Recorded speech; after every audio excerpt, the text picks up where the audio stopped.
Joo, en nyt selitään Virtasta ja Näppistä sekoita, mutta joo siis nyt menee olkapää pahasti siinä tuon taklauksen jälkeen.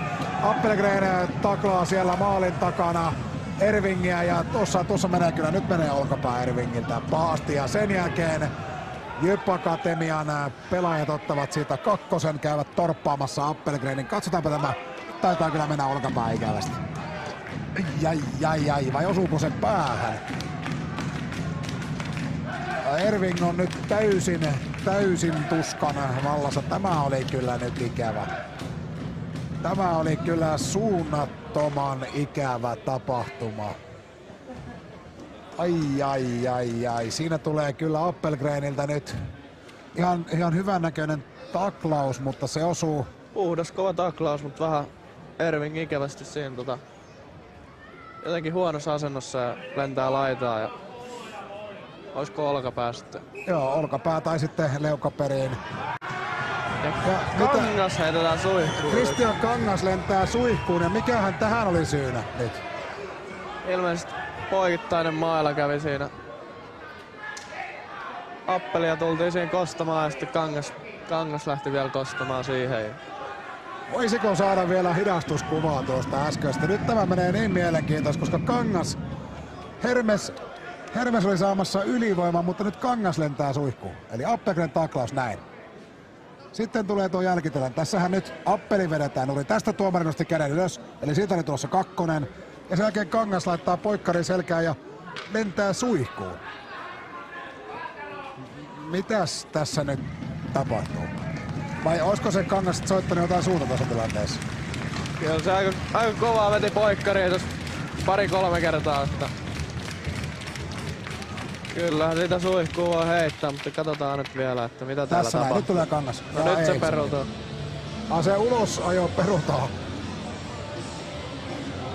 Katsotaanpa nyt järräosta, mitä tästä tulee. Tuomari ilmeisesti peruutti tämän ulosajon, laittoi Kankaan takaisin jäähyaitioon. Näytti suihkua kyllä, se on ihan selvä. Joo, näytti kyllä. Suihkua, Kangas lähti jo pois. Nyt Kangas laitetaan takaisin jäähyaitioon.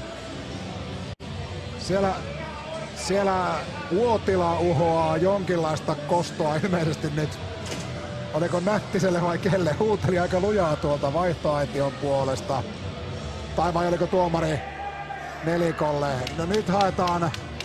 Tuomari hakee siellä lisää pelaajia jäähyaitioon. Ei siinä käy Jyp Akatemian päävalmentaja Jukka Ahvenjärvelle kertomassa tilanteen.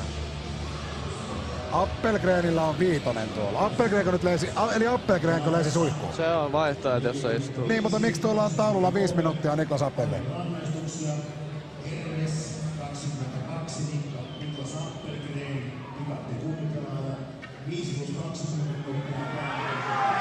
Appelgren lentää suihkuun, kyllä.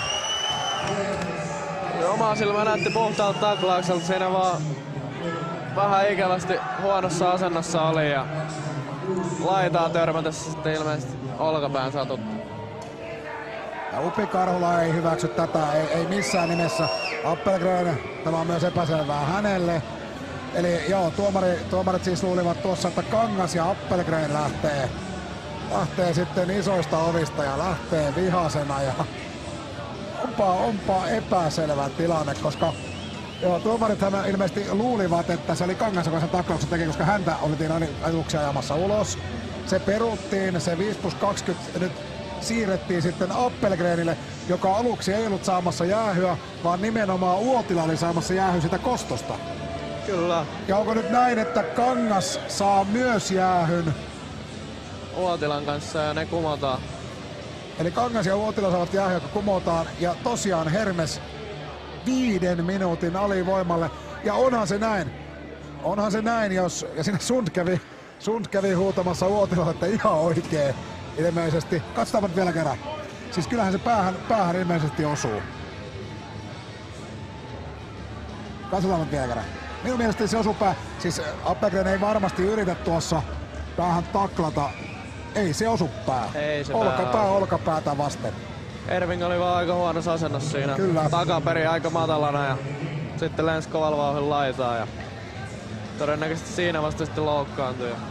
No nyt odotan kyllä Twitterissä seuraavia kommentteja tästä tilanteesta, koska siis en